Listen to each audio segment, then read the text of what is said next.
Hey, it's Rasul Berry, and I'm here in the mountains of northern Sweden asking, was Jesus a revolutionary? These majestic mountains remind me of Sweden's natural beauty.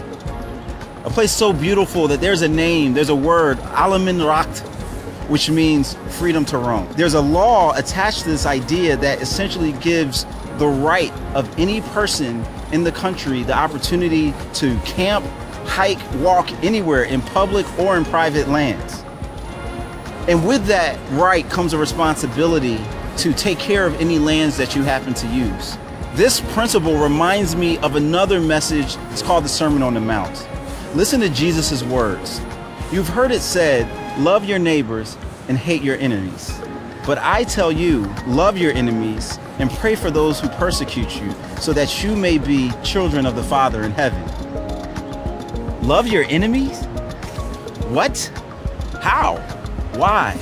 We're taught today that if someone attacks or hurts us, that we ought to retaliate. But we can see in our world that fighting fire with fire just leaves everyone consumed in flames. There was another mountain called Calvary, where Jesus was lifted up and crucified before his enemies. And as he hung there, he cried out, "Father, forgive them, for they don't know what they're doing." It's a cry that signaled a revolution that echoes from Mount Calvary all the way to this mountain today.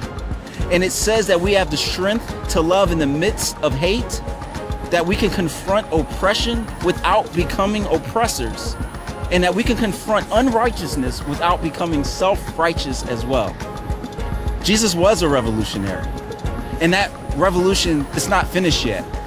This right to access that we have here in Sweden comes with the responsibility to take care of the land. And because Jesus gave us access to God, we have a responsibility to love our enemies.